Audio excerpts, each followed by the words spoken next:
They say that if you lie still enough at the edge of Ras Shamra, just as the sun sinks behind the western hills and the sky becomes a hushed mirror of amber and ash, you'll hear it. Not the sound of the wind, not really, but the breath of something older. Older than cities, older than names. The ancients believed the earth had a memory. That stone could listen. That wind could carry not just scent or sand, but stories. And here, in the sleeping bones of what was once Ugarit, the wind knows everything. It slips through the fractured bricks like a ghost seeking home. It brushes the jagged edges of fallen walls, lifts dust from ancient courtyards where once sandals scuffed against stone. Beneath your feet lie layers, not just of soil and sediment, but of lives. 1,000 years before Homer sang of Troy, before Rome was even a thought, Ugarit stood here, watching the sea. It wasn't a grand city like Babylon. It didn't roar with the pride of thieves, but it glowed, like a lantern hanging at the edge of the world, lit by myth, mystery, and the soft breath of gods no longer remembered. They lived here, men with bare feet and calloused hands, women who sang as they pounded grain in the morning light, children who carved little boats to sail in puddles after rain. Their names are gone now, vanished like ink left in the sun. But their lives, their quiet, ordinary, shimmering lives, they remain. The wind remembers the scent of myrrh that once perfumed the marketplace. It recalls the copper clang of blades being forged, the hush of lovers beneath fig trees, the weeping of mothers whose sons never returned from sea. We walk among their dust now, their rooftops crumbled into pathways, their voices swallowed by centuries. And yet, each gust that passes through the ruins carries with it a breath of something more. Not just absence, not just silence, but longing, as though the city itself still waits to be known, to be seen, to be spoken. And that, perhaps, is the most haunting truth of all, that we are not just remembering Ugarit. Ugarit is remembering us. So let your eyelids grow heavy, let your breath slow, and your body sink into stillness. The night is here, and the past is listening. The stones beneath you are not dead. They are dreaming, and in their dream, you have already arrived. They say Ugarit was not built for war nor conquest, but for song. Not the kind of song sung in palaces with silver lyres and wine-drunk kings, but the kind that rises from the marrow. The kind sung by sailors who navigate by stars, by shepherds who murmur lullabies to sheep under open skies, by priestesses who chant in twilight, their voices trembling in rhythm with the flame. Ugarit, she did not roar. She whispered, even in her prime, when caravans curled like serpents through the desert to her gates, when ships painted in ochre came gliding from Cyprus and Crete. Ugarit remained gentle, a place where silence was sacred, where the wind had a place at the table, where each evening a city of thousands would look up and listen. Because in Ugarit, the sky was never just sky. It was parchment, and the stars, ink. The people here believed the heavens spoke in codes only the heart could understand. And so they sang back. There are traces of these melodies still, carved into tablets, lines of cuneiform that do not merely record laws or debts, but hymns, the oldest music ever written. One such tablet, no bigger than a hand, holds a melody for a lyre, perhaps plucked beneath moonlight, a prayer to Nickel, goddess of orchards and sweet fruit, whose name now only lingers in the dust between cracked syllables. Her song is haunting, not because it is unfamiliar, but because somehow it is. You listen to the notes, reconstructed by scholars who read music in broken signs, and you feel it, a longing, a mourning, a familiarity that shouldn't exist, and yet it does. As if your bones remember it. As if you've heard it before, in dreams you forgot too soon.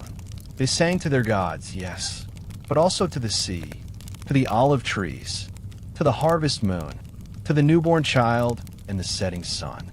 Ugarit was not merely a city.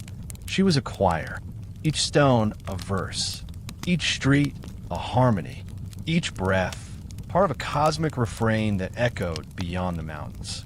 And perhaps that's why her silence now feels so immense, so profound, because when a city built to sing goes quiet, the hush it leaves behind becomes a kind of sacred weight, a pause that stretches across centuries, a rest note in the great music of history. Tonight, as you drift deeper into sleep, imagine standing among the ruins, the sun dipping low behind Mount Cassius, the waves gently slapping the shore of the ancient harbor.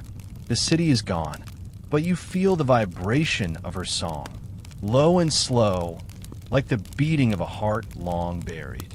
You hum it softly to yourself without knowing how, and in doing so, you become part of it, part of her. Let the music carry you. Let it rise like mist from the earth. And may you follow its tune into dreams where the stars still listen. And Ugarit sings once more. There was a time, before ink flowed from feathered pens, before letters lived on paper, before books spoke in silence from wooden shelves, when the earth itself held language, not in metaphor, but quite literally. In Ugarit, the soil does not merely bury, it remembers. Beneath every fallen threshold and sun-baked wall, beneath broken tiles and ancient wells, there are voices pressed into clay. You must understand, writing here was not decoration, nor merely transaction. It was devotion. Each tablet was molded by hand, damp and pliable, soft as newborn skin. And then, with a reed stylus, a single sliver of plant, sharp and deliberate, words were inscribed, not written, inscribed, as one might carve a name into stone to defy oblivion. Each mark a breath held in time, and what they wrote was everything. Laws, yes, trade agreements, inventories of wine and olive oil, but also spells, dreams, myths, laments. A king wrote to a neighboring ruler pleading for bronze. A woman's hand may have written a hymn to the goddess of love. A father noted the birth of his son. A priestess recorded an eclipse. The clay did not discriminate. It absorbed all things equally. Joy, sorrow, faith, fear. And then came the fire. Not war, not yet, but flame, ritual, or accident. No one truly knows. The libraries burned, but instead of erasing, the fire preserved. The heat baked the clay, turning the tablets hard as stone. And in that irony, destruction became memory. Thousands of them now lie in fragments in museums, their edges chipped, their words halting, interrupted by time. Yet they still speak, even in silence. Some tell of gods with roaring voices and jealous hearts. Others of treaties between kings long turned to dust. Some are just lists.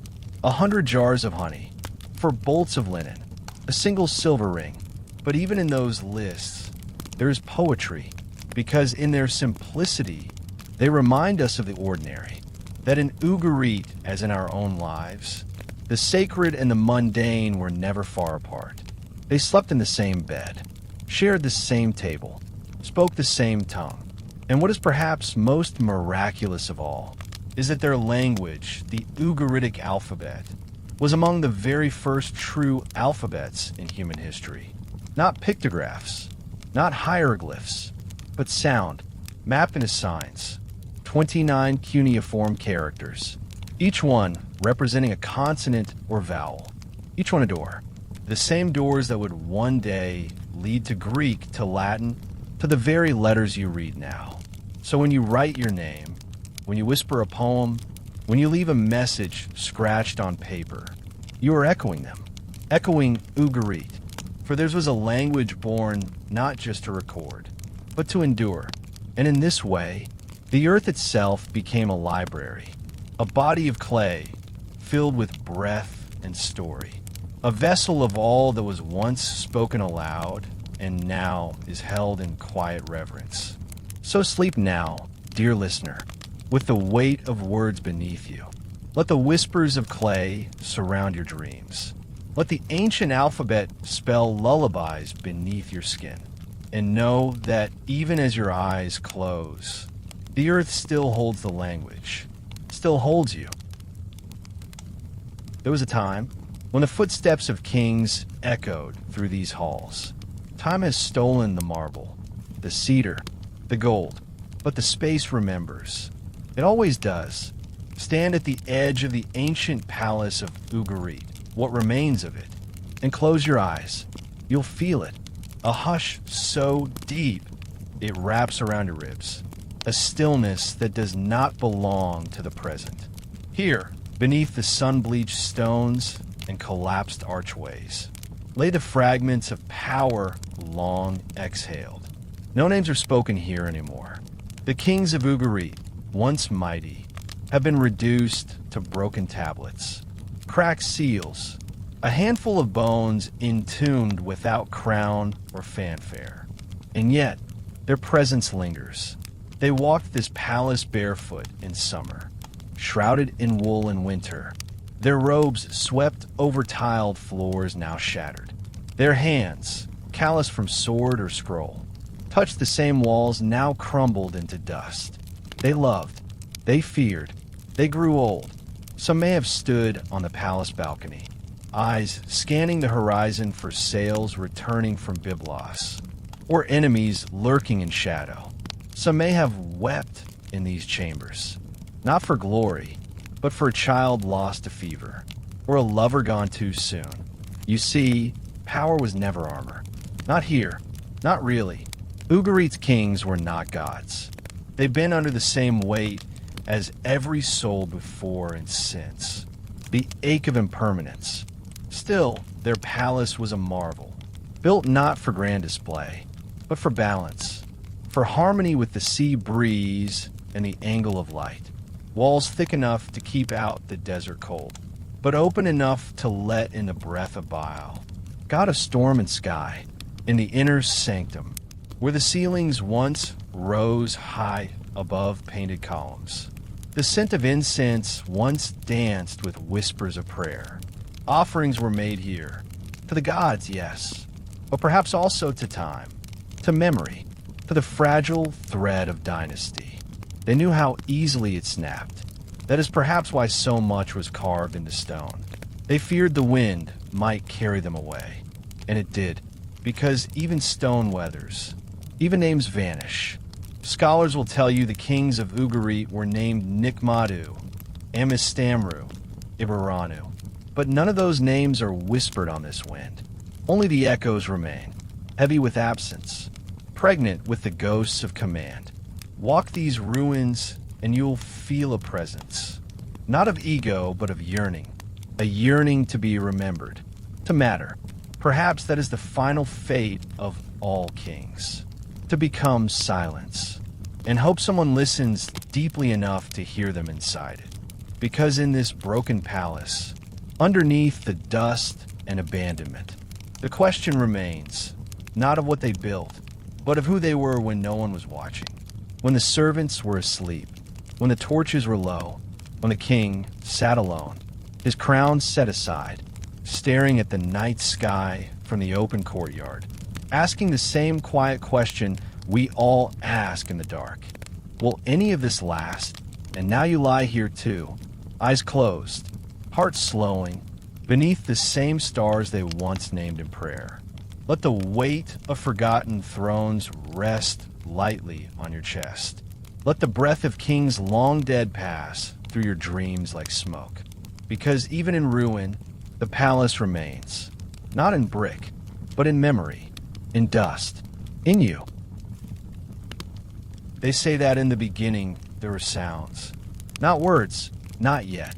Just breath, rhythm, the soft murmurs of humanity.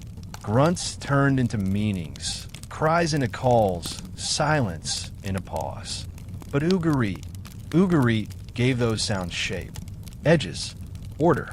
From this quiet coast near the sea, under a sky thick with stars and superstition, came one of the earliest alphabets known to humankind, born not in pomp nor in prophecy, but in the humble press of a reed into damp clay. And this was a revolution not of weapons or conquest, but of thought, of memory, of meaning. For the first time, language could be broken into pieces. Symbols, simple and sharp. Each one a sound.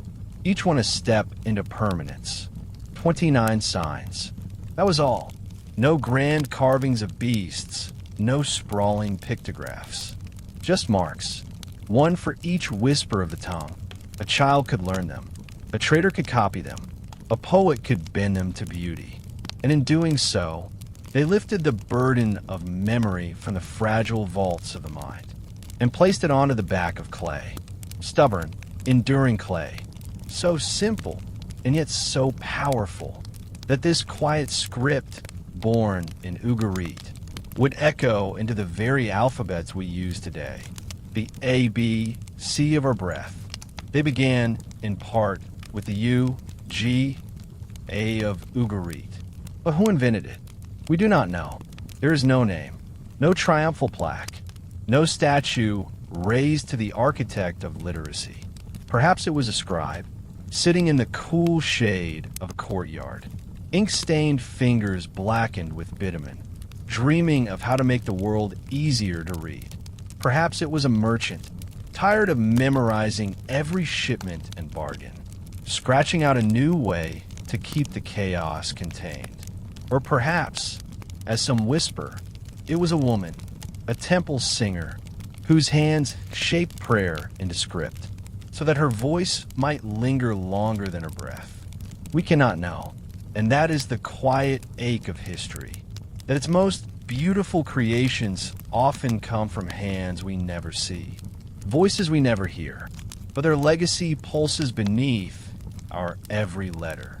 When you read, when you write, when you speak, you are dancing with the ghosts of Ugarit, because their script was not just sound captured, it was soul inscribed. Even now, in museum drawers and shattered ruins, those little signs remain, some smudged, some perfect, some pausing mid-thought, as if the writer had been interrupted by history itself. There is one tablet, small, cracked at the corner. It bears what might be the earliest known abecedary, the alphabet in order. Practice, perhaps. Repetition, like a school child whispering letters under breath, while the heat of the afternoon pressed down like a second skin. Aleph, Bet, Gamal. They must have sounded it out, their lips forming history without knowing it. How strange that we owe so much of what we know, what we feel, what we remember, to the quiet patience of clay and symbol. So tonight, as you drift into sleep, think not of castles or crowns, but of letters, the smallest empires of all. Imagine yourself holding a soft square of clay, still warm from the fire, your fingers pressed down, first lightly, then with certainty. You write nothing grand, just your name, just a thought. And as you do, you join a lineage stretching back through centuries of silence, back to Ugarit, where the first echoes of the alphabet still hum beneath the earth, and they are waiting, not to be read, but to be remembered. Somewhere in Ugarit, beneath a roof that no longer stands, beside a wall now broken and consumed by vines, a poet once lived. We do not know her name. We do not know her face, but we know she existed because she left behind something strange. A single tablet, half finished, interrupted, etched into clay with elegant strokes. Her hand steady at first, confident. The opening lines speak of the sky, how it turned bronze at dusk, how the clouds carried sorrow, and then nothing. The verse stops, mid-line, mid-thought, as if the poet had been pulled away from the world she was trying to describe, snatched from the middle of a sentence, by something larger, darker, and silent. Scholars debate what halted her hand, but among the broken streets of Ugarit, beneath the dust that clings like memory, a whisper returns again and again. It was the plague. No great army marched on Ugarit that year. No ships attacked her harbor. The walls stood unbreached, but the bodies still fell, one by one quietly, as the sun kept rising and the sea kept breathing. The poet, perhaps, was among the first to notice.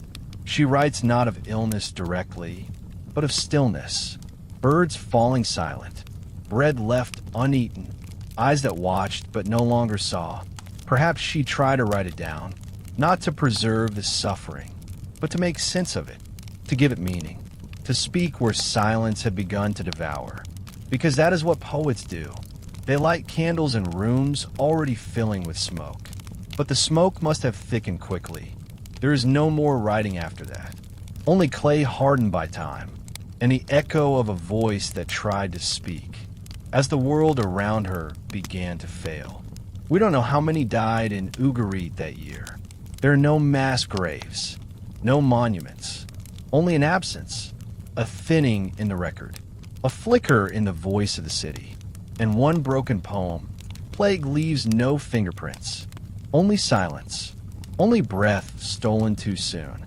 But if you listen, if you stand among the ruins as night falls, when the shadows begin to blur the edges of stone and story, you might feel her, not see her, but feel her, like the sensation of someone just having left the room, like words caught in your throat.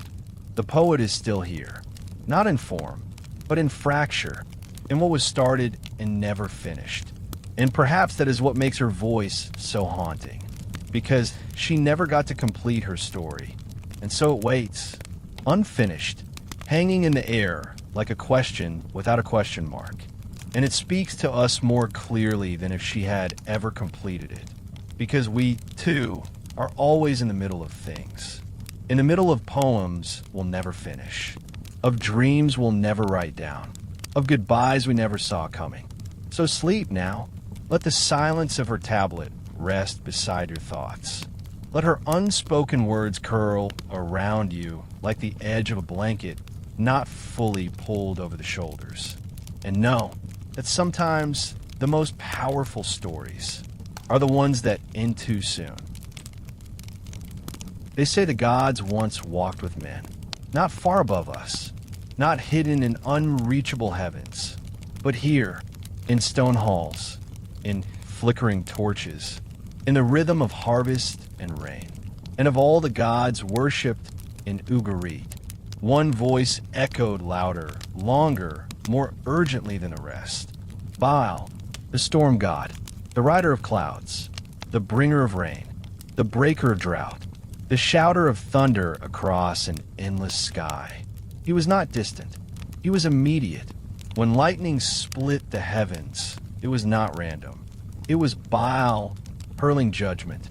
When the dry fields cracked under a ruthless sun, it was because Baal had turned away.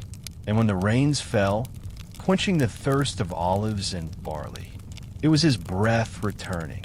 Baal was not just nature. He was relationship, a god who could be angered, soothed, praised, and feared.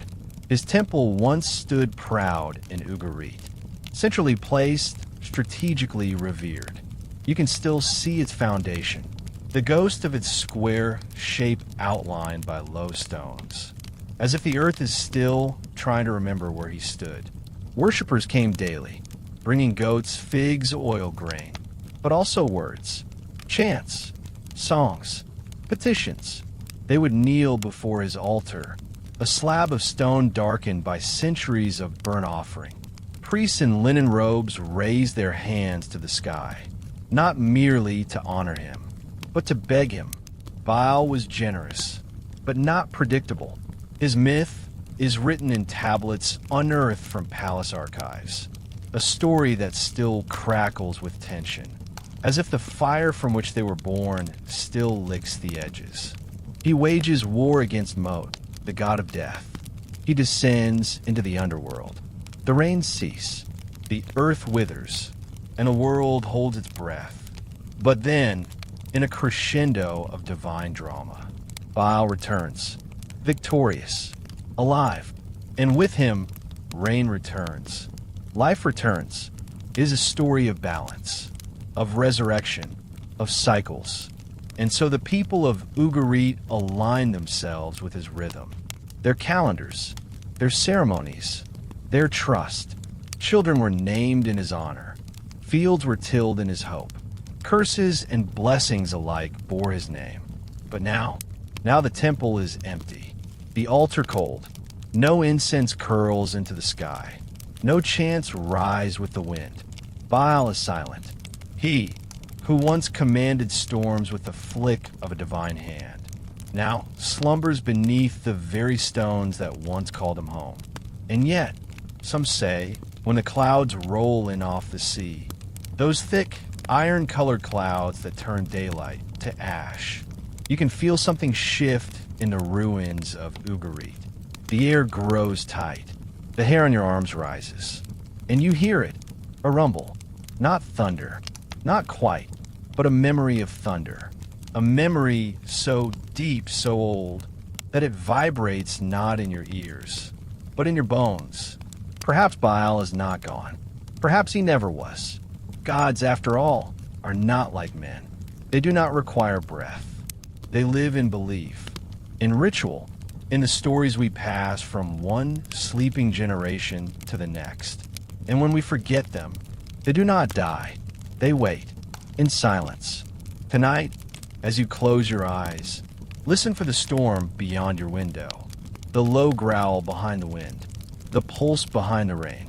That might just be Baal, not angry, not mournful, just waiting, because somewhere, in some future we cannot yet see, someone will speak his name again, and he will answer.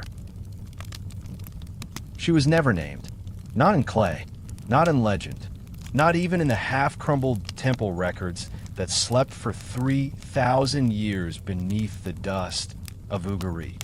But she lived.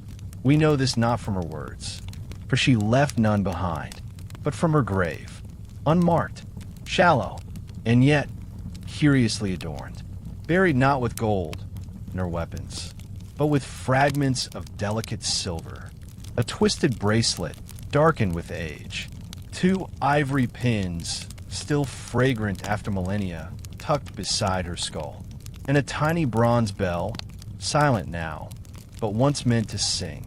She was not royal, no crown, no seal, but she was revered, because her bones, thin, worn, graceful, were found just steps away from the ruins of Ugarit's central temple complex, not within the inner sanctum, but close enough to feel the divine heat of it. And her resting pose was not random.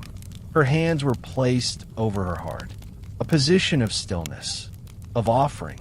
The archaeologists who uncovered her called her the unknown priestess. But perhaps she was never meant to be known by name. Some spirits are not to be summoned, only sensed. Perhaps she was the voice behind the veils, the one who sang to Baal before the first light kissed the temple altar, the one who anointed barley with oil during spring rites, who whispered incantations over fevered children, who knew the sacred herbs by scent alone. Priestesses in Ugarit were not merely ritual assistants. They were bridges between heaven and earth, between longing and presence, between silence and voice. They kept the calendars. They read the sky. They bathed the idols and composed the chants. But they also listened for dreams, for omens, for the subtle shifts in the wind that might mean the gods were stirring. Shuab walked barefoot on cool stone floors, her shadow flickering against torchlit walls as she carried water from the sacred well. She may have never married, but she was not alone. The community would have known her as sacred, untouchable, Oracles often are. And yet, when the end came, there was no shrine, no procession, only a shallow pit in the earth. Why? Some wonder if she died suddenly, in a moment of chaos, perhaps during the plague. Others believe she chose silence, retreating from a world when her gods no longer answered. Or perhaps, like the rituals she once performed, her death was private, sacred in its quiet. We try to reconstruct her life through what she left behind. But the truth is, her story lies between the fragments, in the space between breath and word, in the dust that covers her cheekbone like a veil. Even in death, she refused definition, refused the permanence of a name. And maybe that is the point. To name her would be to cage her, to reduce her to a role, a function, a title. But she was more, a vessel of the divine, a poem with no punctuation, a flame that warmed the gods and then went dark. Even now, the place where she rests is often overlooked. Tourists pass by unaware. Her grave is not marked with signs. No marble plaque, only a slight dip in the earth, a shadow that deepens at sunset. But if you sit there, if you are still enough, you may feel it, the thrum, the echo, the presence, as though she is still listening, as though the prayer never ended. And maybe in that listening, she becomes the one who remembers us. Tonight, as you drift towards sleep, imagine her beside the temple again, the incense rising in spirals, her lips parted in song, eyes closed, and know that even the voiceless can be eternal, because in the stillness, she speaks. There's a silence in Ugarit that feels different. It is not the hush of a vanished crowd, nor the stillness of rooms emptied by time.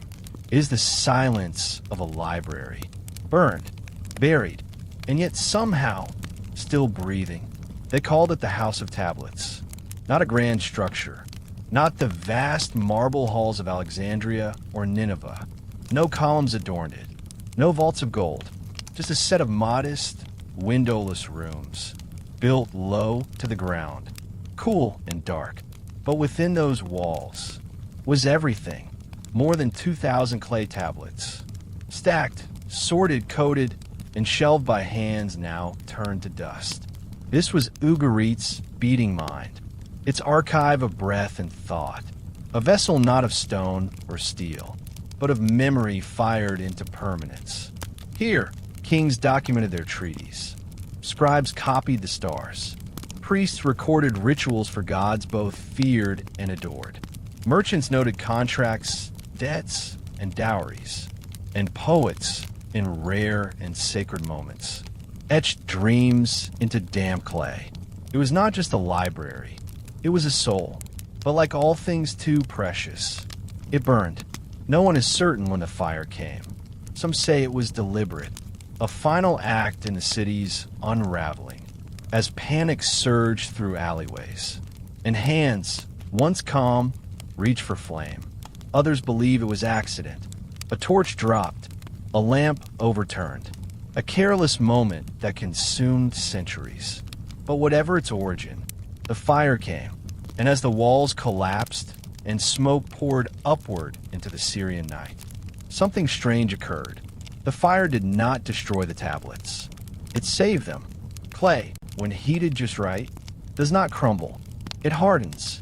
It becomes eternal. The flames that devour the wooden shelves and roof beams baked the words into stone. And so, what should have vanished remained, a library of ashen memory, preserved by the very force that sought to erase it. Today, those tablets lie in museum drawers and excavation labs. Their characters delicate, precise, and silent. But silent does not mean empty. In one tablet, a father promises his daughter in marriage, listing livestock, jewelry, and ritual clauses in careful script. In another, a hymn to the goddess Anat, violent, sensual, divine. Another contains a medical spell, to cure fever perhaps, or to calm a restless spirit. And others are stories, myths of gods who die and rise, of storms that rage and are stilled, of the moon's sorrow, of the sea's appetite. One story, in particular, survives in fragments.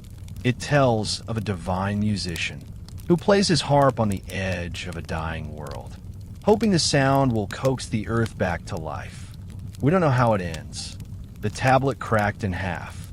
The rest never found. But perhaps we don't need the ending. Perhaps the story is enough. Because the library of Ugarit, though broken, still speaks. In each line etched into clay, you feel the urgency, the need to record, to remember, to resist the silence. And in that urgency, you see yourself. We too write. We too store. We too fear forgetting. And so tonight, as your body sinks deeper into the folds of sleep, imagine you're inside that library. No fire, no ruin, just shelves of warm clay, the scent of ash and cedar, the soft scrape of a stylus on wet earth.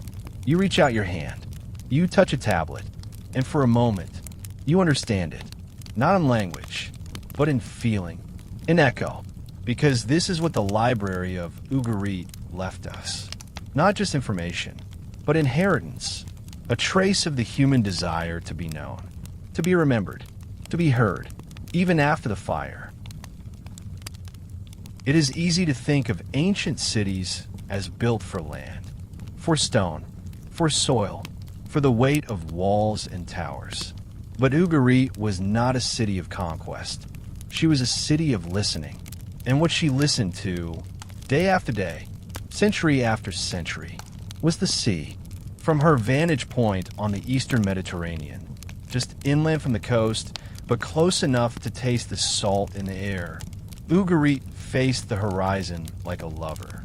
Not boldly, but intimately, as if leaning in to hear a secret whispered by the waves. You can still feel it when you stand among the ruins. The sea is no longer in sight. The shoreline has shifted, the port long buried beneath centuries of silt and forgetfulness. But the wind remembers. It carries hints of brine and distance. And the city, even now, seems angled slightly westward, like a body turning toward a familiar voice in the dark. The people of Ugarit did not just use the sea. They conversed with it. Their ships, small, sturdy, carved of cedar, slipped in and out of the harbor at dawn, sails billowing like the breath of Baal himself. They carried copper and wine, textiles dyed with purple snails, timber, grain, ivory, and something even more precious, language. Ugarit was a city of trade, yes, but more than that, it was a city of translation. Egyptians, Hittites, Cypriots, Mycenaeans, Canaanites, they all came here, with their goods, yes, but also their gods, their stories, their accents, their songs. Ugarit listened. It absorbed. It was never the loudest voice in the room, but it was always listening. And what a power that is, to listen, to take in the voices of the world, and fold them into your own. That is why Ugarit's tablets are so unusual. They contain not just Ugaritic, but Hurrian, Akkadian, Sumerian. It's as if the library was a harbor too, a place where languages docked briefly, before sailing back into the mist. And still, the sea remained. At night, when the wind slowed and the fires dimmed, you might have heard the sound of waves drifting across the hills. Soft, rhythmic, like a lullaby hummed by the earth itself. Fishermen, lying on rooftops, would fall asleep to that sound. Women washing linen would pause, just for a moment, to listen.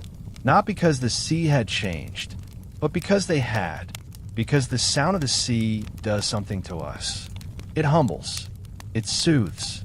It reminds that beyond the fields and bricks, beyond the names of kings and the pride of empires, there is always something vaster, older, endlessly moving, The sea has no memory for monuments, no care for lineage, and yet it is the very thing that carries memory forward. Like time, like breath, like sleep. When Ugarit died, it died listening. Its port fell silent. The boat stopped coming. The harbor silted into stillness. But the sea did not mourn. It simply continued, patient, faithful, washing the same shore with the same waves, as it had long before Ugarit rose, and long after crumbled. And if you go there now, to the edge where earth once met water, to the place where ships once whispered their departures into the dusk, you will find no harbor, no boats, no songs, only the sound of waves, always returning, never asking to be heard, but heard nonetheless, and perhaps in some way we can't fully understand. Ugarit still listens, its stones still turned toward the west, its bones humming softly, with the echo of tides, and all the voices they carried. So let that be your lullaby tonight. Not words, but waves. Not story, but sound. The sound of a city that once listened, and still does. He could not have been more than 8 or 9. Too small to carry a water jar without spilling. Too young to be trusted with the weight of temple oil or fine scrolls. But old enough, just barely, to learn the shape of language. The boy with the reed stylus. He lived in Ugarit, perhaps near the palace complex or in a quieter neighborhood behind the grain markets, where the scent of olives and drying fish lingered in the alleys, and sun-baked mud walls glowed red each evening. We do not know his name, but we know he lived because of what he left behind. A tablet, no longer than a palm, uneven around the edges, its characters slightly crooked, some carved too deep, others barely visible. It is not poetry, not scripture, not law. It is practice, an abecedary, the Ugaritic alphabet, letter by letter, laid out with the hesitant pride of a young hand. Not yet calligraphic, but determined, hopeful, the stylus he used. A single reed, cut and shaped by his teacher's blade, was his first tool of transformation, not for drawing pictures, not for copying others, but for shaping sound into permanence. Aleph Bet Gamal, each sign of breath stilled in clay, each one a door opening to memory. He would have sat cross-legged on a low stool, a lump of damp clay pressed between small fingers, his brow furrowed, his tongue pressed against the corner of his mouth as he carved, not knowing that thousands of years later, someone would hold his little tablet in a gloved hand and wonder about him. Was he the son of a scribe, a palace apprentice, or the child of a merchant, given the rare gift of literacy in a world where most left no trace? Did he enjoy the lessons, or did his thoughts drift, longing for the sea, for the sand, for the call of friends beyond the schoolroom walls? We imagine him now, just after lessons, tucking the stylus into his belt, his feet coated in dust as he ran through the crooked lanes toward home. Perhaps his mother was there, kneeling by a fire, singing something soft. Perhaps a younger sibling slept in the shade of a fig tree. Perhaps he showed them the tablet, proudly, holding it up as though it were gold. And maybe it was, because what he created, however modest, was not just a school exercise. It was a bridge, from the mouth to the hand, from the invisible to the etched, from forgetting to remembrance. And in that small, uncertain tablet, we see ourselves, the early scratchings of a mind learning to translate life into symbol, the tremble of first expression, the desire, ancient and eternal, to be heard. But there's something else, too, a shadow, because this tablet was never fired. It was not placed in an archive. It was not stored with care. It was found in rubble, in the collapsed remains of what might have been a school or scribe's house. Shattered buildings, scorched earth, the clay baked accidentally, by fire, by destruction, So perhaps he did not run home that day. Perhaps he did not return at all. Perhaps he, like so many in Ugarit, was silenced mid-sentence. And yet, his tablet survived. Not because he meant it to, but because the fire, fierce, uninvited, turned his learning into stone. And so, the boy with the reed stylus still whispers to us, in crooked letters, in careful lines, in the soft hum of curiosity and courage, echoing through time. Tonight, as your breath slows and the edges of the day begin to blur, imagine sitting beside him. The clay is cool beneath your palms. The teacher's voice is distant, gentle. The wind stirs your hair, and in your hand, you hold a stylus. The world is waiting to be written, and you, like him, are just beginning. Before it was a ruin, before it was a whisper in the dust, Ugarit was a port of passage, a city that inhaled the world and exhaled something richer. Not in war, not in empire, but in trade. This was how Ugarit thrived, not through conquest, but through connection. At dawn, before the city stirred, ships would appear on the horizon. Low silhouettes, sails full of wind, coming from Byblos, Cyprus, the Nile, the Aegean. They came not just for goods, but for Ugarit's silence, its ability to listen, to host, to absorb. By noon, the market swelled, voices in dozens of tongues, hands offering more than silk and wine, offering riddles, gossip, even prophecy. It wasn't just spices that passed between palms. It was secrets, because in Ugarit, trade was sacred, not just economic, spiritual. The city's people believed every object had breath, that every jar of honey, every tusk of ivory, carried the story of its origin. So when merchants unloaded myrrh, that precious resin, sticky and golden, they also carried the scent of the south, of Ethiopia, of Yemen, of mountain groves where trees weep sap like slow tears. Myrrh was more than perfume. It was medicine, incense, an offering to the gods. And when it burned in Ugarit's temples, it linked the breath of a local prayer to the root of a distant tree. That is what Ugarit understood, that everything begins somewhere else, that nothing arrives without a shadow behind it. Take the lapis lazuli, that deep celestial blue from Afghanistan. It arrived here in small fragments, no larger than fingernails, and was crushed into pigment. Mixed with oil, it became the sky on a wall, the eye of a god in a shrine, the outline of a dream. But where did it come from? Who mined it? Whose hands bled to carry it across deserts, mountains, rivers? We will never know, but the stone remembers, just as the myrrh remembers its wound, just as every caravan whispered more than it sold. Trade in Ugarit was also intimacy, because to receive something sacred is to open yourself, and to offer something sacred is to reveal yourself. And so, beneath the loud voices and bartered goods, there were quieter exchanges, a Babylonian healer passing a recipe to a Hurrian midwife, a Hittite sailor telling stories of stars that fell from the sky, a Cretan woman drawing a forgotten constellation in the dirt, a Ugaritic scribe listening, always listening, and later carving it into clay. That's the other side of trade. It preserves, but also changes.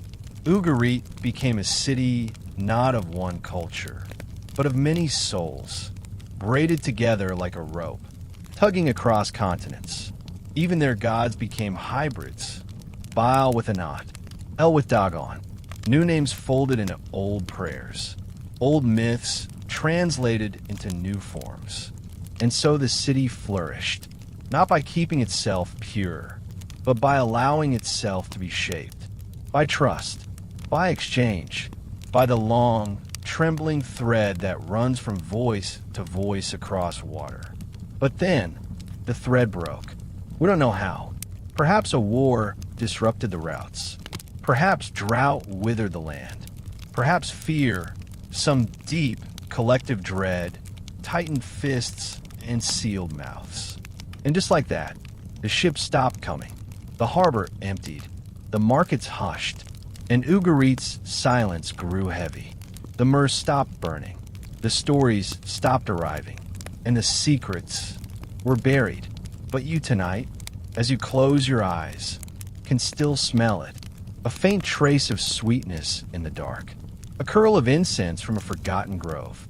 A voice unfamiliar but tender, whispering something you can't quite understand, but know you've heard before, because some trades never end. Some exchanges continue across centuries, carried not in caravans, but in dreams. So breathe deeply. Let the smoke rise around you. Let the city of trade welcome you once more. You have brought something with you, and you will leave something behind. They lie face down in the dust now, some broken at the neck, others missing limbs, features smoothed by centuries of wind and salt.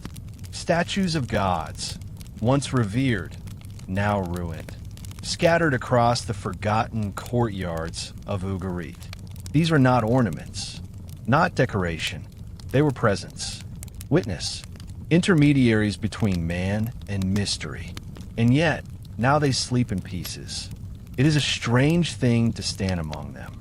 Stone torsos laid bare beneath an open sky, heads half buried, as if unwilling to see the world that forgot them. A fragment of face here, a single carved eye staring endlessly at nothing. A hand once raised in blessing, now missing all but 2 fingers. A lion's paw, a goddess's foot, a pedestal alone. They say every broken idol is a story untold, a hymn unfinished. And still, there's something haunting in their silence. Not empty, but waiting, because the gods of Ugarit, Baal, Anat, El, Dagon, they were not far away. They did not float above in golden clouds. They were close, imminent, hungry, tender, and terrible. Baal was a storm. Anat, the blood-drenched warrior. El, the father in sky. Yam, the sea that devours. Mot, death itself. Their stories are carved in the tablets. Raw, brutal, sensual. They do not behave like the gods we might expect. They rage. They weep. They feast. They deceive. They rise and fall. They kill and are killed. In Ugarit, mythology wasn't distant lore. It was reflection, a mirror held up to life, to its cycles, its cruelty, its tenderness, its fire. And the statues embodied this, each sculpted with hands that trembled not from fear, but reverence. Each curve meant something, a clenched fist, a serpent, a crown of horns, eyes shaped like almonds, half-lidded, watching always. They were placed in temples, lit by torchlight, washed daily by priestesses, draped in linen, fed with incense and wine. And outside the people prayed, not in unison, but in whispers. They came to confess, to ask, to bargain. Mothers pleading for their children's lives, sailors asking for calm seas, farmers begging for rain. Some came to curse, because the gods are not only merciful, they were just, or cruel, depending on the day. And still they were loved, because belief is not born of perfection. It is born of intimacy. But then, the statues fell, perhaps during the final days of the city, as fire took hold, and the streets filled with screams. Perhaps long after, as looters pried gemstones from eyes, broke arms for the gold that once adorned them.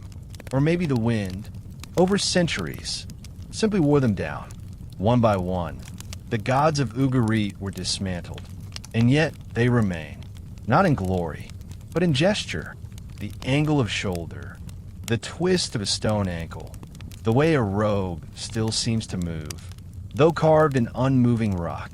You look at them, these fragmented beings, and something stirs, not fear, not awe, recognition, Because haven't we all been made of parts? Haven't we all knelt before something once mighty, now shattered?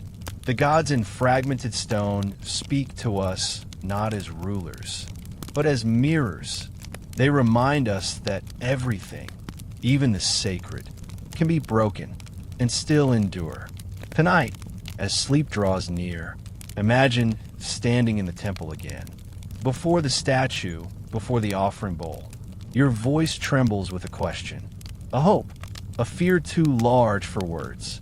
And though the statue is fractured, its mouth gone, its ears lost, it listens, because the divine does not need perfection, only presence. And even in ruin, they are here, waiting. It was not love, at least not in the way we imagine it. There were no flowers, no secret letters, no songs beneath windows.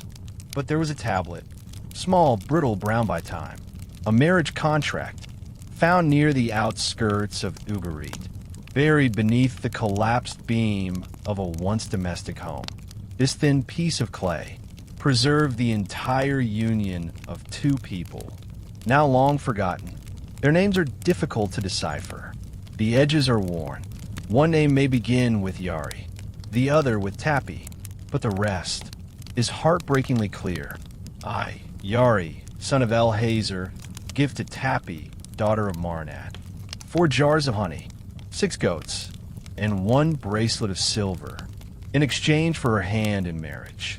4 jars of honey, 6 goats, a bracelet. This was not romance. It was survival. It was continuity. It was the rhythm of life, set into clay before it could be forgotten. But behind these lines, there is something deeper. Because what does it mean to give honey in exchange for a name? Perhaps it means sweetness was expected, or at least hoped for. The goats, symbols of sustenance, of nourishment and stability. The silver bracelet, small but permanent. A circle meant to last beyond seasons. And somewhere in the home where this tablet once rested, 2 lives began to fold into one another. Not because of love, not at first, but because of time. Tappy may have learned the way Yari liked his lentils. Yari may have known the sound of Tappy's footsteps in the garden, before he even saw her shadow. Perhaps they sat together at dusk, listening to the sea's distant breath. Not speaking, but not needing to. There may have been laughter, or silence, or resentment, or joy. We will never know, but we do know this. Someone thought it was important to write it down, to mark the moment when 2 separate names became a single sentence. The marriage tablet ends with a curious line. If the union is broken by either, the gifts must be returned. A contract, yes, but beneath the legalism, a quiet confession. Even in ancient Ugarit, hearts could change. Even in clay, nothing was truly permanent. And maybe that's what makes this fragment so human. Because in a world of temples and gods, of kings and battles, this is something smaller, tender, intimate, a single man offering a single woman, a promise made not in poetry, but in goats. It brings us closer to them, to the hum of domestic life, to the way Tappy might have lit a lamp each morning, to the way Yari may have washed his hands before supper, to the way their lives, brief, unremarkable by history's grand standards, mattered deeply to each other, and now to us, because this tablet, written in haste, pressed by hand, baked by accident, now sleeps in a museum drawer, is seldom shown, seldom read, but tonight it lives again. You listener, you have become witness to their vow. You have carried their names, however faded, into your own breath, into your own memory. And that is the quiet magic of Ugarit. Not its gods, not its kings, not its myths, but its people, its ordinary people, doing extraordinary things simply by living. Tonight, as you fall asleep, imagine their small home, a square room with reed mats on the floor, the smell of baked bread, the sound of a clay jar being opened, Two figures side by side, a marriage not written in poetry, but in dust, and still, it remains. There was no scream, no final trumpet, no warning etched into stone, no epic battle painted on the walls of a crumbling palace. The fall of Ugarit came in silence, and that is what makes it so haunting. Not that it ended, but how quietly it slipped beneath the surface of time. For centuries, the city had hummed like a hive, markets bursting with copper and wine, temples thick with incense, ships kissing the shore with their salt-stained hulls, children tracing letters in dust, scribes bending over clay, writing prayers that still haven't faded. And then, one day, a letter, a clay tablet, fired by accident, found in the ruins of the Royal Archive. It reads hastily, "The enemy is upon us. We do not know how long we can hold them." That's all. No signature, no reply, just one last breath, suspended in time. The city vanished shortly after. No one knows the exact year. Around 1200 BCE, give or take a generation. And yet, when archaeologists uncovered her bones, they found no evidence of siege, no charred bodies in doorways, no walls torn apart by battering rams, no skeletons tangled in defense, only abandonment, a stillness so total, it feels unnatural, as if life here simply exhaled and didn't breathe in again. Perhaps it was the sea peoples, those enigmatic marauders who left entire civilizations in ruin, their names lost even as their wake reshaped the world.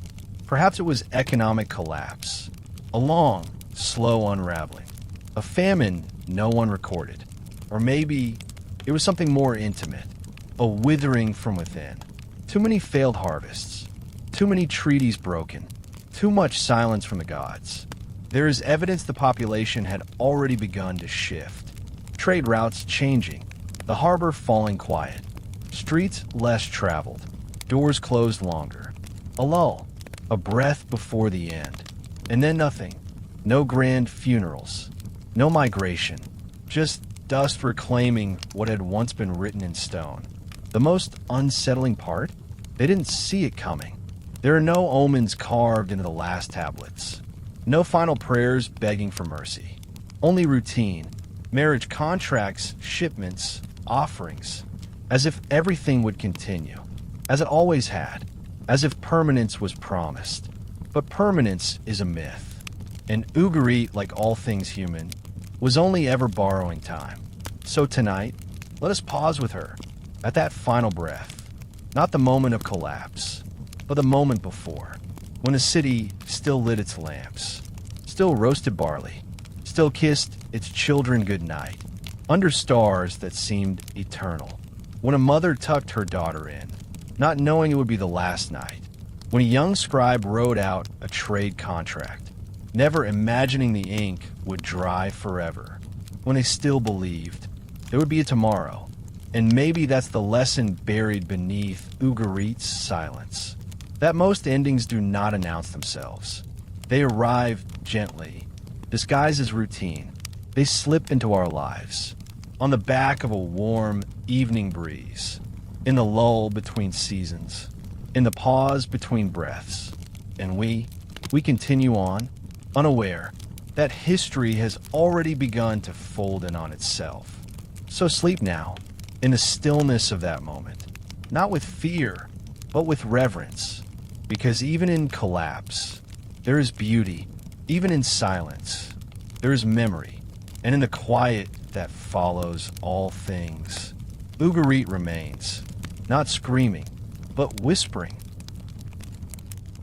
Before the silence, there were sails like white wings cutting through the early mist, wooden hulls heavy with grain and copper, crews who sang beneath the rising sun, calling out to the gods and the tide alike.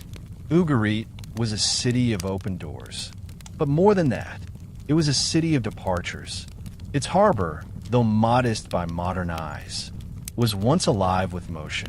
The constant arrival and release of vessels that carried her breath into the world. To Cyprus, to Crete, to the delta of the Nile, to ports whose names are now ruins themselves.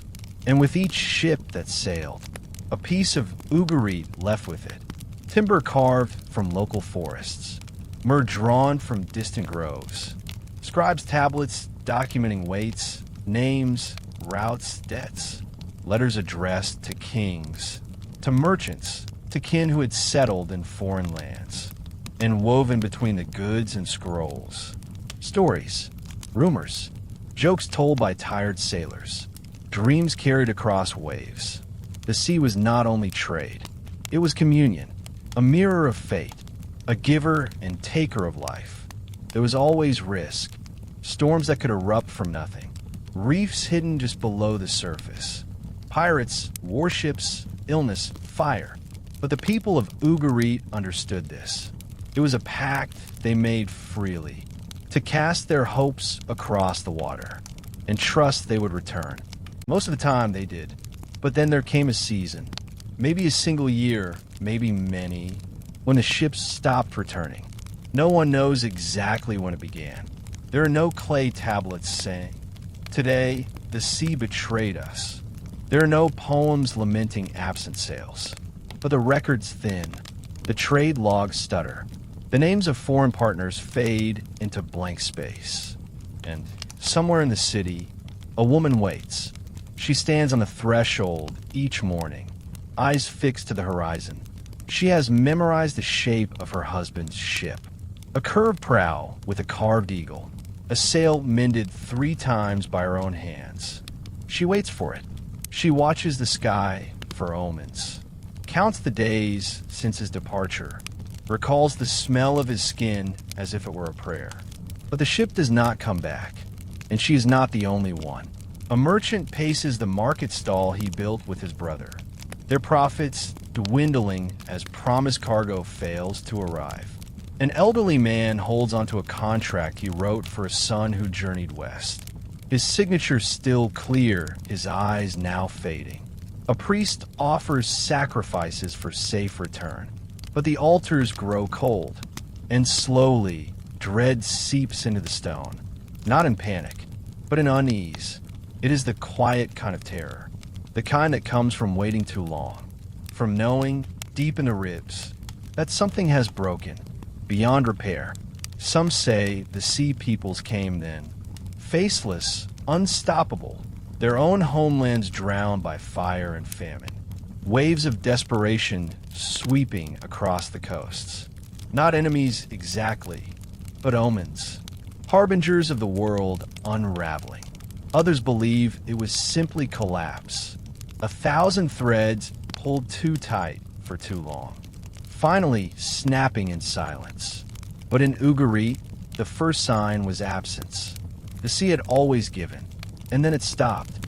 And in that stillness, the people of Ugarit were forced to face a truth we all come to eventually, that not all who leave return, that some sails vanish over the horizon and never rise again, that sometimes the ocean does not answer. Tonight, as your thoughts drift into darkness, imagine standing at that harbor, the stones beneath your feet still wet from a tide, now receding. You squint into the glare of a setting sun, searching for a shape you've longed for too long. But the water is empty. The ship will not come. And still, you wait, because what else is there to do when love has set sail, and all you can offer is hope? Sometimes the dead lie quietly, waiting for centuries beneath our feet, not in tombs, not in temples, but beneath the places we live, where children once played, where grain was pounded, where someone laughed once and didn't know it would be the last time. In Ugarit, beneath the rubble of a simple 2-room house, archaeologists found bones, not arranged, not revered, no grave goods, no markers, no ceremony, just a skeleton curled slightly, knees drawn toward chest, as if still waiting for warmth, or as if trying to stay small. when the sky began to fall. It was a woman, young, perhaps 17, her bones delicate but strong, the bones of someone who had labored, worked, survived, but not for long. There was no grave cut, no clay lining, just the bare earth, a shallow hole beneath the courtyard floor, beneath the place where the day would have been most sunlit. She was hidden, or hurried, or both, and the question lingers. Why here? Some believe she died in the chaos of the city's final hours, that her family, desperate and afraid, could not carry her to the necropolis, could not perform the rites, so they buried her in the place they loved her most. Home. Others believe she was already gone when the chaos came. A fever, perhaps, a wound, a birth gone wrong, that she was interred quietly in the hush of early morning, a prayer murmured through cracked lips, a handful of earth scattered over her face like a shroud. And then the collapse came, and the house fell in on itself, and the world moved on. But she stayed, below the stone and silence, below time, where her bones were uncovered. They were coated in layers of ash and dust, mingled with fragments of pottery, a rusted fish hook, and the tiny shell bead of a necklace that must have once rested against her throat. And when her skull was lifted, slowly, carefully, by hands wearing gloves and breathing masks, a single seed was found behind it, a date seed, blackened, fossilized. Was it part of her last meal, an offering, or had it simply fallen there by chance? Centuries later, as wind carried the past like dust across a broken floor, we do not know. We rarely do. But what we can say is this: there was no monument, no inscription, no myth carved in her name, and yet she remains one of the most human traces of Ugarit's end, because in her we see not the grand narrative of kings and gods, but the stillness of a single, interrupted life. She might have been a sister, a daughter, a mother, a lover. She may have danced once, beneath fig trees in bloom. She may have sung, poorly but with joy. She may have feared the dark, or longed for it. She was not a priestess, not a queen, but her life mattered to someone, enough to place her in the ground, to cover her with care, to say goodbye, even if no one else would remember. And in that simple act, there is profound beauty, because what is memory, if not the choice to hold another, when the world no longer can? Tonight, let yourself rest on stone. Close your eyes. Imagine the courtyard, warm with sun, the smell of baked bread drifting through the window, a jug of water cooling in the shade. She is there, not as a skeleton, but as a girl.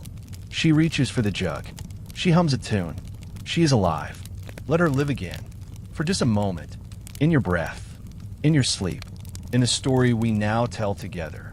Because beneath the courtyard, beneath all we thought forgotten, she waits, not for justice, not for glory, but simply to be remembered. There is something tragic in the unfinished, a word that cuts mid-syllable, a breath drawn, but never released, a line begun, with intention, but left dangling in the empty air.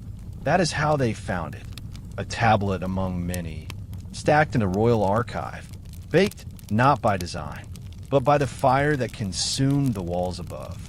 It begins like many others, a date, a recipient, a declaration of trade, 2 vessels of oil in exchange for, and then the stylus stops, no mark, no punctuation, no closure. The clay dries mid-sentence, forever paused, and in that pause, we hear him, the scribe, not a priest, not a king, but the one whose hands preserve their words, their prayers, their debts and dreams. He was not nameless, not to those who knew him. He had a voice, a face, a corner of the palace where he worked in shade, his fingers calloused from years of carving the language of others. He may have written the songs sung in the temple, the laws announced in the courtyard, He may have etched the names of brides and the curses of thieves. But on that day, his last day, he wrote only part of a line, and we are left with questions. Did he hear the screams before the fire reached him? Was the heat sudden, a breathless rush of smoke and confusion? Or did he pause, look up, and understand that this was not just a fire, that this was the end of something, not just a building, but of a world? Perhaps he reached for another tablet and saw the flame seeping through the wooden beams. Perhaps he turned to run, or perhaps he kept writing until he could write no more. We will never know, but what we do know is that his last line was preserved, because the fire that devoured the shelves baked the tablets into permanence. A cruel, sacred irony. The destruction became salvation. Because of that fire, his hand survives, frozen in the clay, his hesitation, his breath immortalized. And in that breath, we meet him, not as a name in a textbook, but as a man, a soul, who lived and worked and existed, in the margin between memory and forgetting. He wasn't a hero, he wasn't famous, but he mattered, because without him, Ugarit would have left no voice. He carried the city on his fingers. Every law, every letter, every promise. His, and yet, his own words, his own stories, gone. No one carved a tablet in his honor. No monument was raised. Only that one line, cut short, mid-breath, mid-thought, and yet it tells us more than any epic. It tells us that someone was there, that someone was trying to preserve order. As the walls fell, that someone believed words still mattered, even as the world turned to ash. Tonight, as the hush of sleep draws near, close your eyes. Picture him, not as a statue or ghost, but as a man hunched over a low table, his back aching, his eyes tired, but his hands steady. The room around him flickers with torchlight. Outside, the world is changing. But inside he carves. One more name, one more story, one more effort to hold the world together, with the fragile power of a line. And as the fire comes, he writes, until he cannot, and even then, his silence speaks. A final word never written, a final message left to us, buried in the clay. I was here. Ugarit was never the center, not the heart of empire, not the crown of civilization. She did not build ziggurats like Babylon, nor flood valleys with armies like Egypt. She stood at the margins, a threshold, a seam in the tapestry, not the image, but the place where threads converged, held taut by tension and time. And yet, it was here, on the edge, that the fire arrived first. To understand the fall of Ugarit, you must look not at the city herself, but at the world unraveling around her.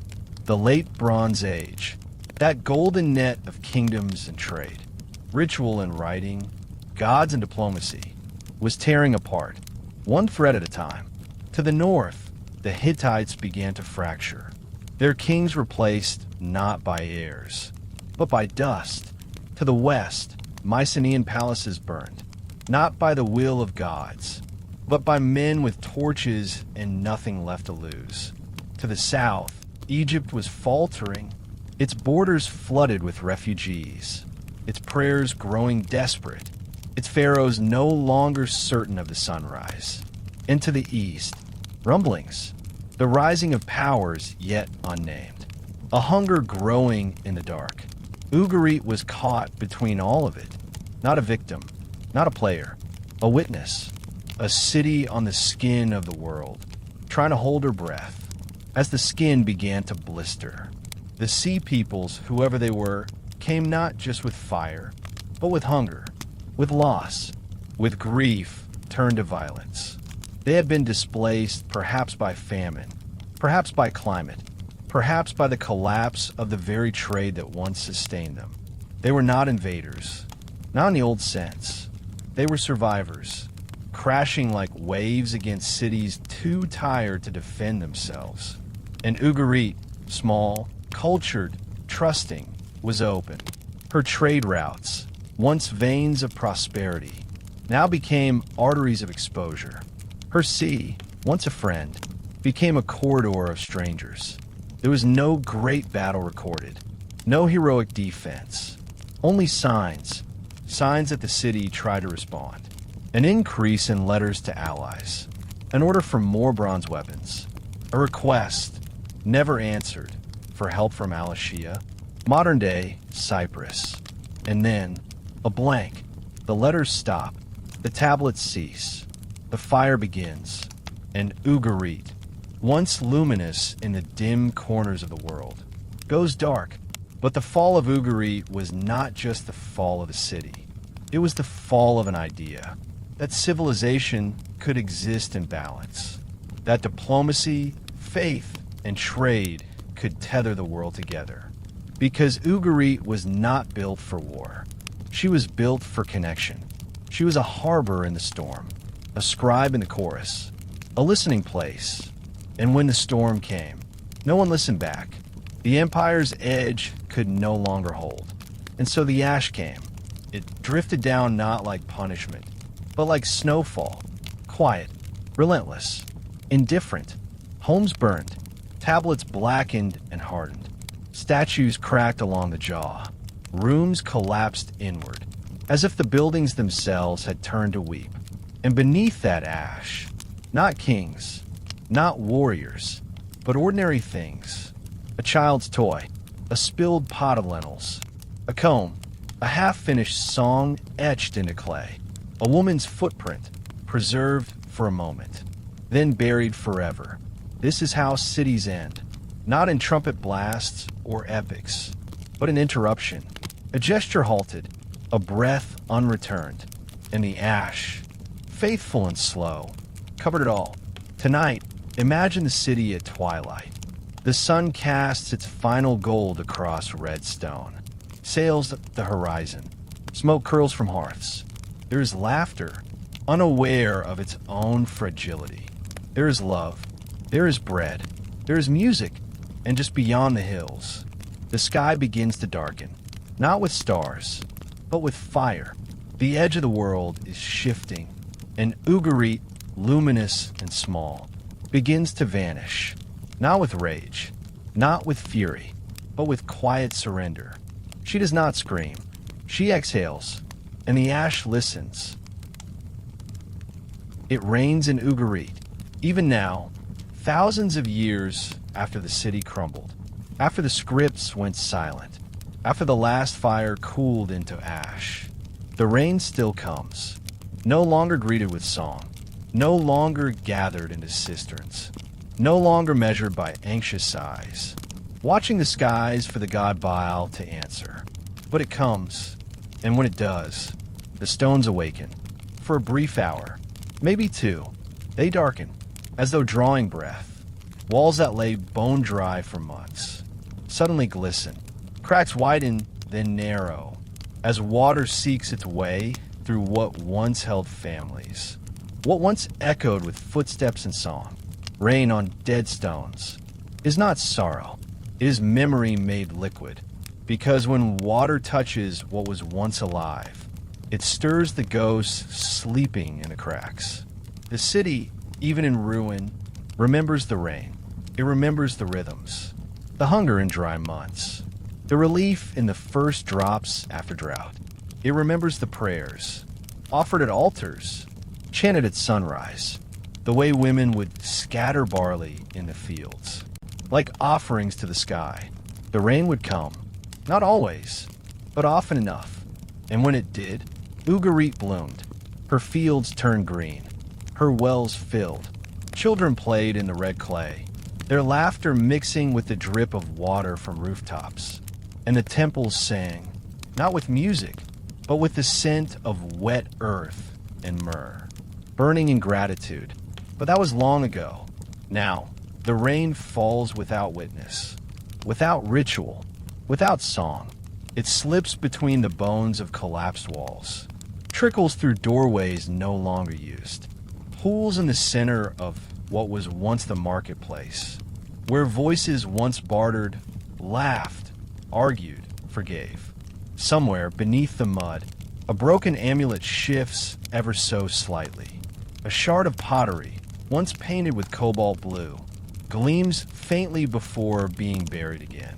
And for that moment, Ugarit lives again, not in glory, not in resurrection, but in pulse, in breath. The rain does not know the names carved in the tablets. It does not favor kings over merchants, priests over poets. It touches all equally, even the broken statue, even the bones in shallow graves, even the child's forgotten toy, half swallowed by the mud. And it is this equal reverence, that gives rain its power, because in a world obsessed with monuments, with legacy, with names etched in stone, the rain does something quietly radical. It remembers everyone, every line, every life, every silence. It caresses the steps of the palace and the floor of the servant's home with the same tenderness. No distinction, no hierarchy, only water and memory. And so Ugarit remains not through triumph, not through conquest, but through touch, through the soft, persistent kiss of rain on long-forgotten stone. Tonight, as sleep folds itself around you, listen for it, not outside your window, but deeper, within the folds of your own remembering, the sound of rain falling on a place that once held life, a place that once held you, because every ruined city lives within us, every silence, every fracture, every tenderness left behind. You do not need to see Ugarit to know her. You only need to feel the rain. And when it falls, when the world grows quiet, and water meets stone in reverent hush, you will hear her again, not in words, but in rhythm, in breath, and you will know she was never truly gone, only waiting. They say he came at night, not the kind of night with stars and music and the promise of dreams, but the thick, suffocating dark that clings to your skin and swallows your name. He was alone, or perhaps not. Thieves rarely work in poems, but in pairs, in silence, in shadows. Still, we call him the thief, because every story needs a name, and though we do not know his real one, we know what he did. He dug, not wildly, not violently, but with patience, precision, a student of ruins, a listener of the earth. His hands were not clumsy. They knew where to press, where to probe, where the soil changed tone, from dust to history.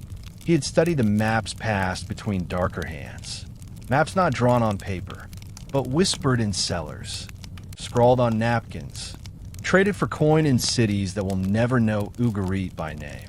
They had told him, go to the courtyard where the fig tree used to grow.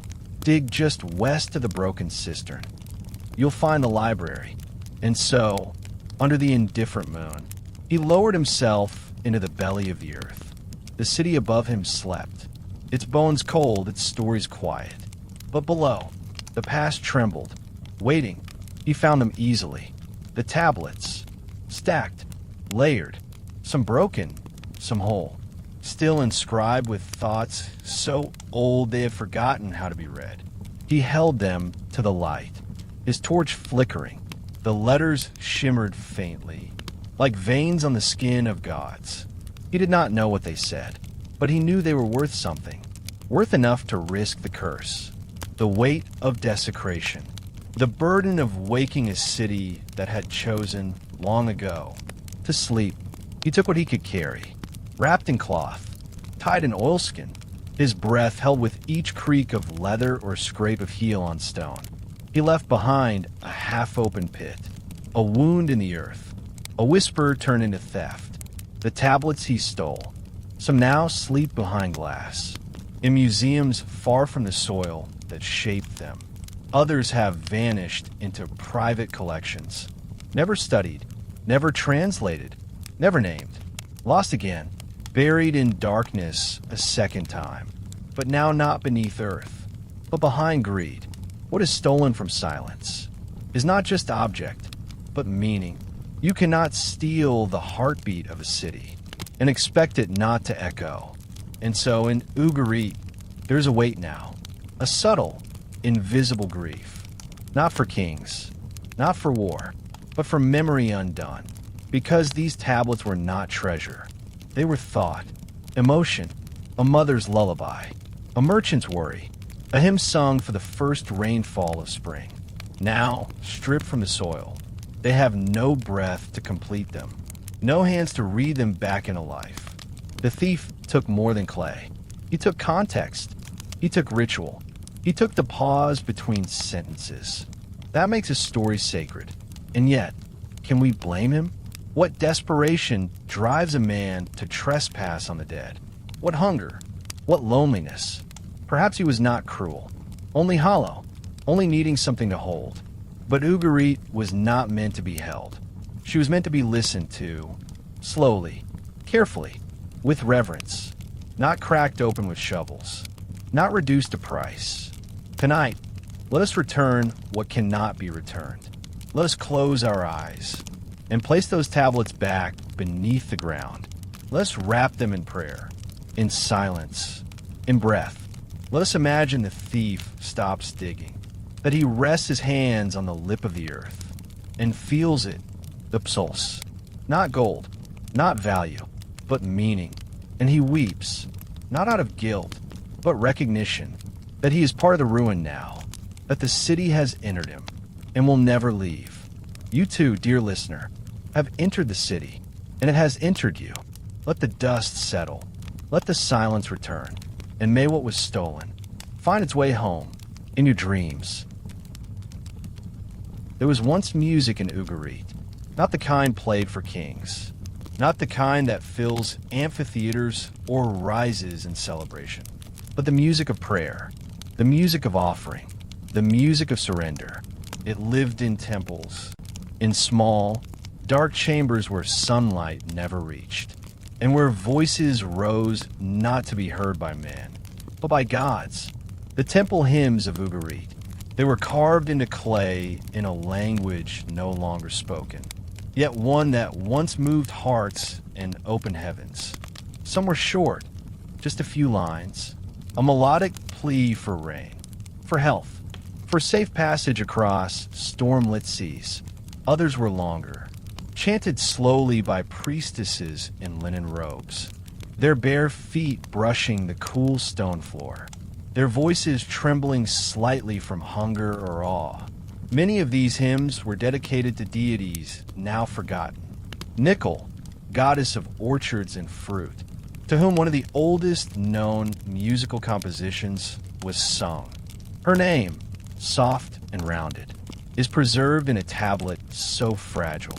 It was once mistaken for a broken roof tile, but when scholars read its lines, when they deciphered the rhythmic notations etched alongside the words, they discovered not just poetry, but melody, a song older than Rome, older than Homer, older than the Psalms, a hymn to a goddess of trees, sung perhaps in the quiet hours of twilight, as incense rose from clay bowls, as figs were placed gently on sacred stones. The melody itself has been reconstructed, tentatively, by modern hands, played on lyres, whispered by voices trying to echo a rhythm not meant for this age. And when you hear it, it's not grand. It doesn't rise like opera. It doesn't weep like requiem. It hums. It pulses. Like breath. Like heartbeat. Like the gentle tug of longing across time. It reminds us that even in ancient devotion, there was vulnerability. These hymns were not commands. They were confessions. We are small. We are fragile. We need help. There were hymns for fertility. Hymns to mourn the dead. Hymns to greet the moon. To ward off plague. To honor the flood. To remember love. Some are likely never recorded. Passed from mother to daughter. From priest to novice. Living only in the hush of ritual. But the few that were preserved, on brittle clay now stored in quiet museums, carry more than words. They carry intention, the intention to reach beyond the visible, to connect with something vast and invisible, to sing, not because one expects an answer, but because the singing itself is sacred. But now, the temples are gone. The gods are silent. The songs have stopped. No priestess stands at the altar. No fig offering, no rose oil. Just sand, just sky, just ruins. And yet, sometimes when the wind curls through the broken archways, when the light slants just right through the hollow of a wall, there is a sound, not real, not external, but deep, inside the ribcage, inside the memory. A tone, a hum, a refrain not quite remembered, as though the hymn is still being sung, by the city itself, by the dust, by the bones, because music never truly ends. It only shifts its audience. Tonight, as your eyelids grow heavy, as the last edges of your day begin to blur, imagine the temple again. It is small, warm, lit by flame. You kneel on cool stone, and a voice begins to sing. Not loud, not confident, but whole. The words are not familiar, but the meaning is. And as the melody rises, you feel your body exhale. You feel your burdens loosen. You feel the divine not above, but within. You are the priestess now. You are the scribe. You are the listener. And in that sacred moment, Ugarit sings again, not because she needs to be heard, but because she remembers how to worship. There are many ways a city can die. Some burn in a single night. Some crumble under siege. Some drown. Others simply fade, forgotten as if they never mattered, buried first by history, and then by time itself. But Ugarit was buried twice. The first burial was violent. Fire, collapse, silence. She fell quickly, without ritual, without procession. The altar's still warm, the songs still echoing in the bones of her temples. Ash covered everything, not like snow, but like consequence. Her walls tumbled, her scrolls hardened into stone, and her people, those who survived, vanished into the folds of myth. That was the first death, but it was not the last, because centuries passed, and the world moved on. New cities were born, new gods worshipped, new languages spoken, and Ugarit, already wounded, already silent, began to sink, not into water, but into forgetting. Wind blew her bones into corners. Dust filled her doorways. Roots coiled around her broken thresholds. The earth began to reclaim her. The second burial was slower, less cruel, more intimate. It came not with war, but with indifference. And perhaps that is worse. To be destroyed is one thing. To be forgotten is another. Centuries turned to millennia. What once had been songs became soil. What once had been stories became sediment. Travelers walked over her without knowing. Farmers plowed her bones.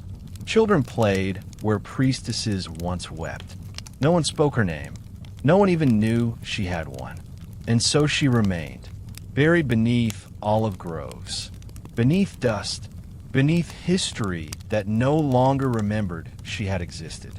Until one day, a French archaeologist came to the Syrian coast, following whispers, fragments, rumors in clay. He did not seek Ugarit. He did not even know she had a name. But as the soil turned, and brick gave way to broken script, and temple walls emerged like breath drawn slowly after centuries of sleep, the second burial began to lift. Ugarit stirred, tablet by tablet, wall by wall, room by room. She began to breathe again, not as she was, not whole, not complete, but enough. Enough for her stories to stretch once more. Enough for the world to remember that here, on this quiet edge of the sea, a city had listened, had sung, had hoped, but still, not all of her rose. Much remains underground. Her streets, her kitchens, the last prayers said over a dying child. Some places were too broken, too deep, and perhaps, just perhaps, she wants it that way, because some grief is too sacred to uncover, some silence too holy to disturb. The second burial was not just a forgetting. It was a resting place, not a grave, but a womb, a place where memory could gestate in darkness, until someone came, not to conquer, but to listen. You are that someone. Tonight, as sleep settles over you like sand, close your eyes and descend. Step slowly through the layers, past the stones, past the soot, past the broken letters, until you reach her. She is still warm, still humming something beneath the earth. Do not speak. Do not dig. Do not ask her to rise. Just sit beside her and remember her name, because now she is buried no longer, not beneath earth, but within you. The earth speaks. It always has. But in most places, we no longer listen. We pave it, build over it, extract from it, forget it. But in Ugarit, if you listen closely, with your hands, with your breath, with your silence, you can still hear it. The clay whispers, not like a voice, not like wind, but something quieter, something older, a language not of words, but a presence. Because clay does not forget. It holds what it is given, the way a mother holds a newborn, the way the sea holds a shipwreck, the way memory holds pain long after the wound is gone. In the ruins of Ugarit, thousands of tablets were pressed into being, each one a soul flattened into earth. They were not mere documents. They were offerings, some boar treaties, others hymns, some listed goats, others whispered dreams, and each one was pressed by hand, held for a moment, between thumb and palm, before being offered to time. Even now, if you hold one, a real one, cold in your palm, its letters like bones under skin, you feel it, not just the text, but the hand that wrote it. You feel the pause between characters, the hesitation in a line, the pressure of breath behind a symbol, the scribe's fatigue, the weight of what they were trying to say. Because writing then was not casual, it was ritual. To press a stylus into wet clay was to declare that something mattered, that something must endure, that something needed to be remembered. And so they whispered to the clay, "My husband has not returned from sea. My neighbor has taken my land. The goddess has spoken in a dream. Here are the names of my children. Forgive me. Save me." Whispers, small breaths caught in mud. And now, thousands of years later, we are still reading them, still holding them, still wondering how so much silence can still carry so much meaning. But not all tablets were preserved. Some are shattered in the fire, others trampled in collapse. Many remain underground, entombed not by burial, but by indifference. And yet, even those broken pieces speak. A single corner with 3 signs, a chipped edge of a hymn, half of a legal complaint, just enough to hint at a life once lived, just enough to feel the ghost of breath behind it. There's one tablet found cracked in 4, with only the first line remaining, to the one who waits in silence. And then, nothing, no follow-up, no response, but maybe that's enough, because perhaps it was never meant for reply. Perhaps the message was the silence, a whisper carried into earth, and allowed to rest there, softly, forever. And perhaps, in reading it, we become the other half of the conversation. We, the ones who wait. We, the ones who listen. We, the ones who have learned, finally, to place our ear to the ground. So tonight, as you fall into sleep, imagine kneeling in the ruins. The moon is above. The wind has stilled. Your fingers brush a square of clay. Cool, worn, imperfect. It bears no translation, no clear meaning, and yet hums.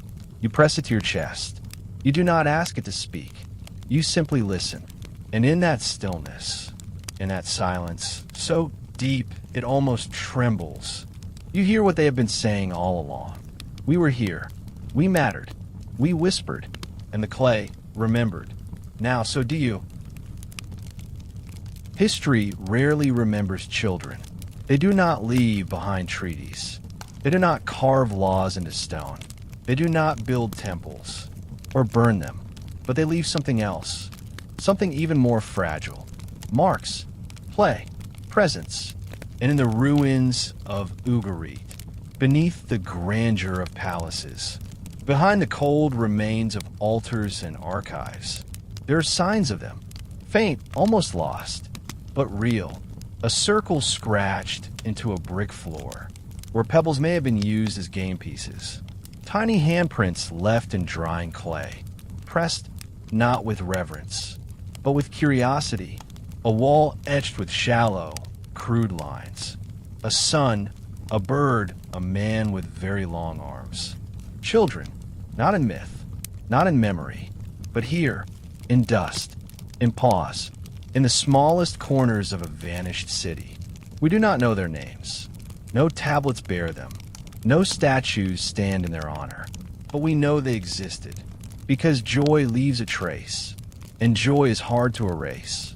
Imagine them, barefoot, hair tangled by wind, faces smudged with ash from cooking fires, a boy chasing a rooster down a narrow lane, two girls building small shrines of mud, imitating the rituals they watched their mothers perform, a child dipping fingers in a dye, dragging spirals onto broken pottery shards. They did not know they were living in a city that would disappear. They did not care for kings or gods. They lived in the space between the temple and the market, between language and silence, between day and dream. Their world was smaller, but no less sacred. The alley where water pooled after rain, the step where the cat slept, the fig tree that dropped its fruit just low enough to reach, the courtyard echoing with the clack of stones, the rustle of reeds, the shriek of surprise, the hush of a secret shared. And then, as all things do, it ended, not all at once, not loudly, but like a song interrupted. Some of them were buried, others vanished without trace, their laughter swallowed by ash, their drawings covered by soot, their toys left mid-play, abandoned in corners, where the wind now gathers dust. A tiny clay doll was found, headless, armless, burned black on one side, once held, once loved, now artifact. And what are we to do with that? How do we mourn children we never knew? How do we honor lives that left no words? We remember their play. We remember that while the city prayed, while kings conspired and merchants counted, they were the ones who truly lived. They did not pretend to understand the gods. They did not ask for legacy. They asked for time, for games, for sun, for stories before sleep. And that is enough, more than enough, because what is civilization, if not the quiet stretch of a child drawing a circle in dust, believing it means the moon?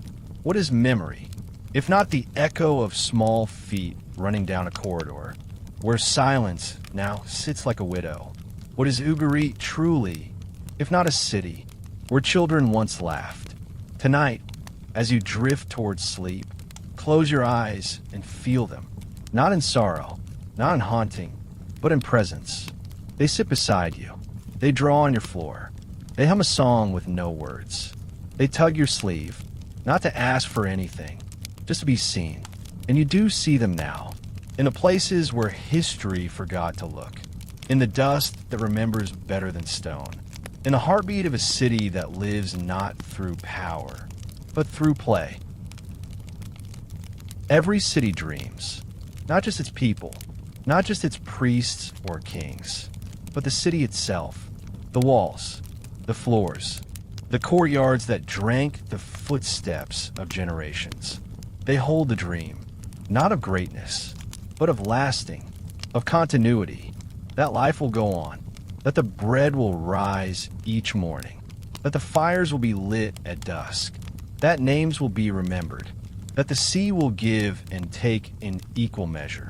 Ugarit dreamed this dream, And when she died, the dream did not. It folded. It sank beneath the rubble. It became seed, invisible, dormant, waiting, because the dream of a city never ends with its stones. It ends only when no one remembers how it felt to live there. But we do remember, even now, even across 3,000 years. Not through bloodlines, not through empire, but through breath, through fragments, through clay, through longing. There's a tablet, recovered in pieces, found beneath what was once a sleeping chamber.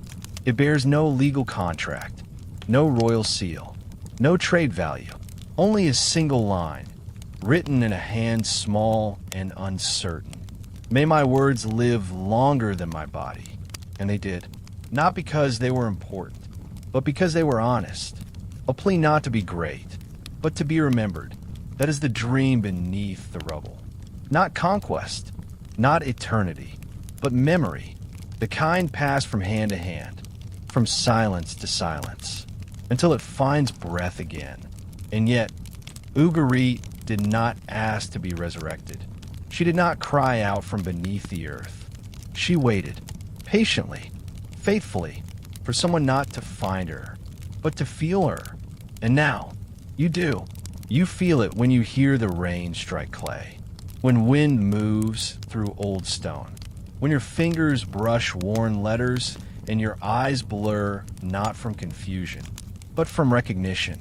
You have touched the dream, the one she buried beneath her temples, beneath her broken roofs, beneath her songs. It is not a dream of glory. It is a dream of breath, of two people laughing in a courtyard, of a mother placing figs on a windowsill, of a scribe pausing midline to listen to the birds. The dream is ordinary, and in that divine, because ruins are not just what remains after death. They are what protect what still lives. Each fallen beam is a cover, each cracked jar a capsule, each layer of soil a blanket over something once loved. The rubble is not destruction, it is preservation, and beneath it, the city still dreams of music, of touch, of firelight and soft voices, of hands pressing words into wet clay with trembling care. And now, as your body softens into sleep, close your eyes and lie beside her. Sink into her layers, not as a stranger, but as part of her. Your breath, your warmth, your listening, they awaken something old. And beneath the rubble, she exhales, slowly, gently, hopefully, because now she knows. The dream was not buried in vain. You are here, and you remember. There comes a moment, at the end of every story, when the words stop, but the feeling does not. A stillness, a breath held in the throat, a silence not of absence, but of completion. This is that moment, not the death of Ugarit, not even her forgetting, but what comes after, the silence after the story. It is deeper than history. It is wider than loss. It is the sound of a city, no longer asking to be remembered, but simply resting, because stories, like people, do not vanish when they end. They echo, they shape, they seed. Ugarit's silence is not empty. It is full, full of dust and breath, full of half-finished prayers, of toys never claimed, of bones curled into walls, of songs that lived longer than those who sang them, full of lives, not erased, but folded into the soil, into the stone, into you. Because if you have listened this far, if you have held her in your breath, if you have let the dust settle across your chest, like a memory returning home, then you carry her now. And perhaps that is the final rite. Not excavation, not restoration, but embodiment. To let a ruined city bloom again. Not in stone, but in soul. In how you speak more softly now. In how you notice silence. In how you reach for the past. Not to own it, but to honor it. And so we end here, not with noise, not with flame, but with stillness. In the ruins, the wind has died down. The shadows stretch longer. The sea, once restless, has settled. And in that quiet, you stand, not as an outsider, not as a scholar, not even as a listener, but as part of the silence. The kind of silence that holds everything. The forgotten names, the unfinished lines, the unbared dreams, the children's laughter, the god's hunger, the reed stylus, the cracked altar, the unreturned ship, the prayer whispered in dust, is all here. And you are too. You, who have crossed this city with your breath, who have wandered its temples, sat beside its graves, held its clay, dreamed its dream. You're not leaving Ugarit.